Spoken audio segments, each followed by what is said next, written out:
He walked into the hospital expecting a routine business meeting, until he saw 3 little girls in identical pink dresses crying outside the ICU, and one of them looked up at him with his own eyes. Grace Thompson had never planned to stop. The visit to the hospital was strictly business. He was there to finalize a funding proposal for a state-of-the-art expansion wing. Everything about his life ran on precision, his schedule, his speech, his thoughts. He moved with the efficiency of someone who had long ago traded emotion for execution.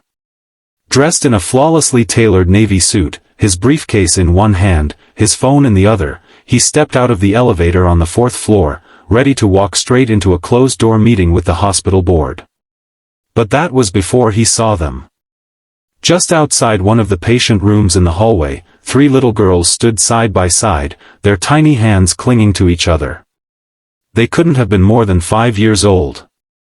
All 3 were blonde, wearing simple pastel pink dresses, their faces stained with tears.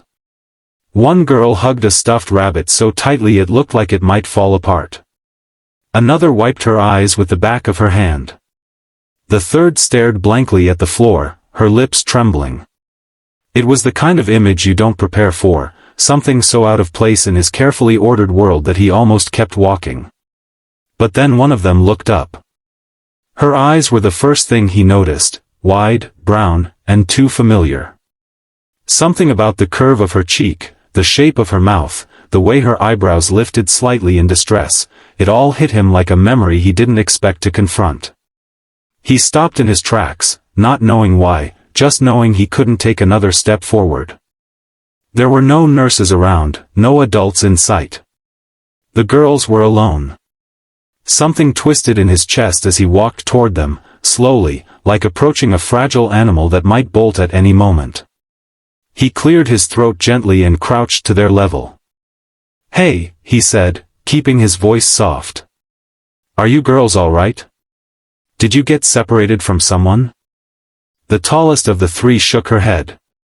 "Our mommy's in the ICU. They said we can't go see her yet." He paused. "Are you waiting for someone? Is someone coming to pick you up?" All 3 shook their heads in unison. "There's no one else," the girl with the stuffed rabbit said. "Just her. Just mommy." Grace felt his breath hitch. He had no idea why he stayed kneeling there, why he suddenly felt the need to know more. There was something magnetic in the way they looked at him, something that pulled at parts of him he had ignored for years. He wanted to comfort them, but more than that, he needed to understand why he couldn't look away. Then, the smallest of the 3 took a tiny step forward and tilted her head. "Do you work here?" she asked. "No," he replied. "I'm just here." She studied him for a moment, and then softly said, "You look like someone mommy talked about before." Grace felt the ground shift under him. He opened his mouth, but nothing came out. That was the moment something in his carefully built life began to break, not violently, but quietly. A single crack through the surface of certainty, and he hadn't even reached the meeting room yet. Grace couldn't move. He remained crouched in front of the 3 girls, feeling like the world around him had slowed to a strange, surreal pace. Their words echoed in his mind, especially the last one, "You look like someone mommy talked about." It wasn't just the resemblance or the way they stared at him with wide, uncertain eyes. It was the feeling deep in his chest, the sudden certainty that this wasn't a coincidence. He didn't know what to do with it, didn't know where to place the weight of that realization, so he did what he could, he stayed with them. He gently asked their names, and they introduced themselves in soft, slightly trembling voices, Maddie, Chloe, and Jane. Each name was like a small stone dropped into water, rippling through memories he hadn't touched in years. He asked about their mother, and they told him her name was Emma. That name was no stranger. It hit him like a punch to the stomach.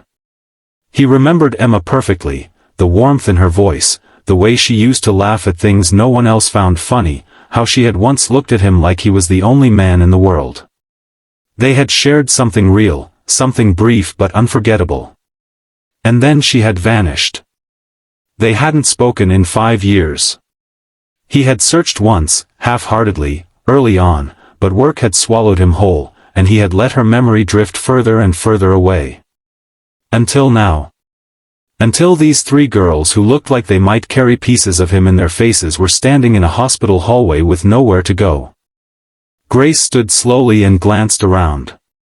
Still no staff had come to check on the girls. He felt an unfamiliar frustration build inside him. How could no one be helping them? He pulled out his phone and walked to the nurse's station. When he got the attention of the woman behind the counter, he kept his voice steady but firm. "There are 3 children alone in the hallway outside ICU room 402, he said. "They've been waiting there for who knows how long. Can someone check on them?" The nurse blinked, then looked toward the corridor. "Oh, yes. That's Emma Rivers' room.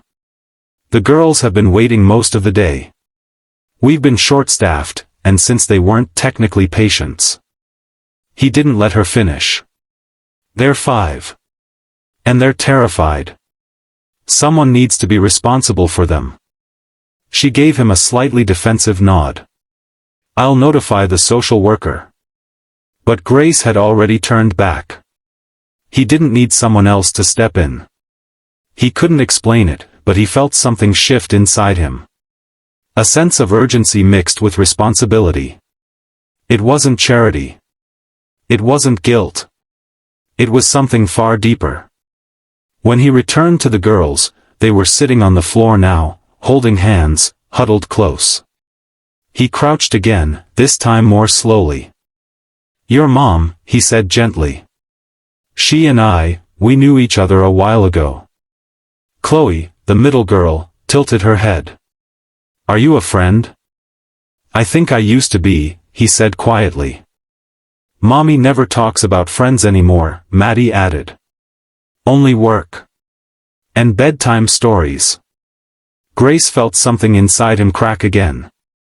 They talked a little more, about their favorite cartoons, their favorite colors, and what they missed about home.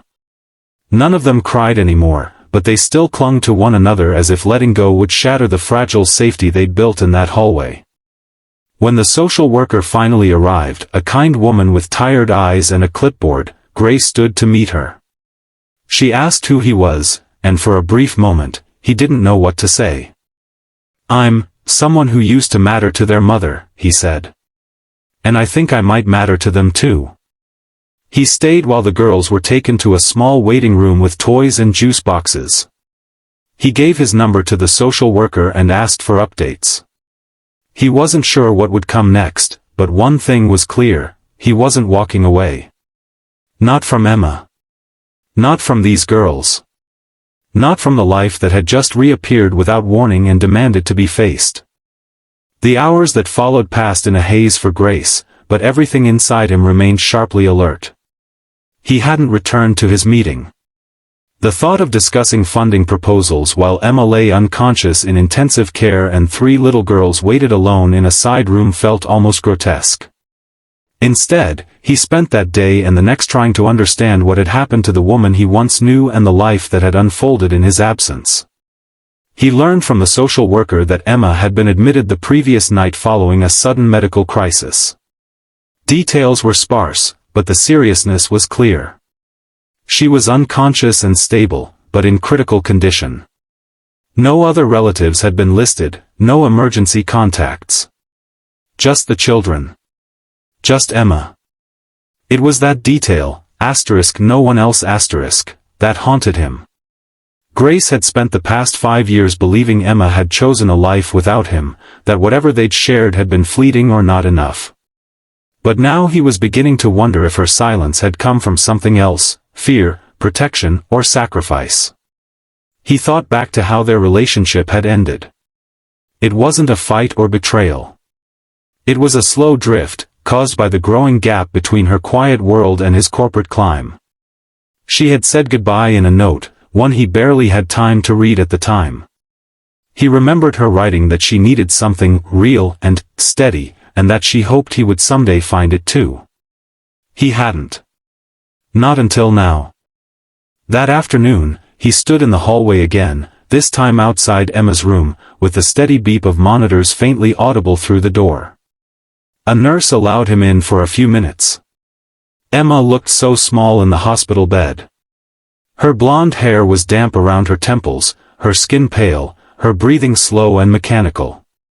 He walked in slowly, as though entering a church. He sat beside her, unsure if she could hear him. "I don't know what happened to you," he whispered. "But I think I finally understand what happened to us." He hesitated, then reached for her hand, gently wrapping his fingers around hers. "There are 3 little girls down the hall who look so much like you it hurts. But they look like me too. I don't know why you didn't tell me. I don't even know if you wanted to. But I met them. Maddie. Chloe. Jane. They're brave. Scared. Smart. They waited for you all day without complaining.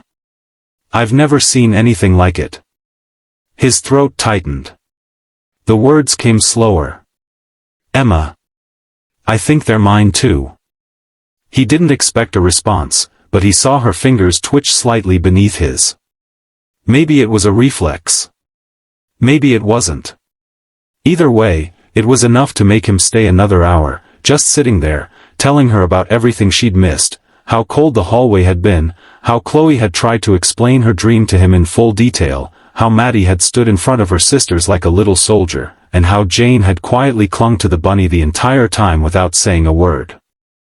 When visiting hours ended, he returned to the waiting room where the girls sat with coloring books and juice. He brought them dinner, sat on the floor with them, and listened to their stories about their mom, how she always kissed them in the same order, how she sang made-up songs when the lights went out, how she whispered always, always, when they asked if she would ever leave. They talked about bedtime rituals, their favorite toys, the tiny apartment they lived in. The more he listened, the more he saw the gaps his absence had left. The more he realized how much he had missed. At one point, Maddie looked at him with wide eyes and asked, "Did you love our mommy?" He paused, caught off guard by the directness. Then he nodded slowly. "Yes. I did. Very much." "Do you still?" she asked. He thought about it. Thought about what love meant now, after everything. "Yes," he said finally. "Maybe more than I ever did before." That night, after the girls had fallen asleep on a couch in the family waiting area, Grace sat alone in the corner of the room. He stared at the wall for a long time, then took out his phone and called his assistant. "Cancel everything for the next 2 weeks," he said. There was a pause on the other end. "Sir? You have." "I know," he said. "Cancel it anyway." He ended the call and looked back at the girls, curled together like petals of the same flower. He had made his choice. And this time, he wasn't going to miss what mattered. The next morning, Grace arrived at the hospital before sunrise. The hallways were dim and quiet, filled only with the soft shuffle of nurses changing shifts and the distant hum of machines keeping patients stable. He walked with purpose but without rush, stopping first at the waiting area where the girls had slept the night before. They were still there, tangled together beneath a hospital-issued blanket, their cheeks flushed with sleep and their little arms draped over one another like they couldn't rest unless they were touching. Grace stood in the doorway and watched them, something deep inside his chest tightening with a kind of protective ache he had never known. He had made decisions his entire life based on logic and returns. But this was different. This was something his heart understood before his mind could even form the words for it. He left a note with a nurse, letting them know he would be back soon, and then walked down to the ICU. Emma's condition hadn't changed overnight. She remained unconscious, her body still fragile but holding on. Grace sat beside her again, this time with more certainty in his movements. He didn't just talk about the girls. He told her about himself. About the life he had built, the emptiness that came with success, and how all of it had started to feel meaningless the moment he saw 3 pairs of eyes staring up at him in that hallway. "I used to think I had time," he said quietly, time to chase goals,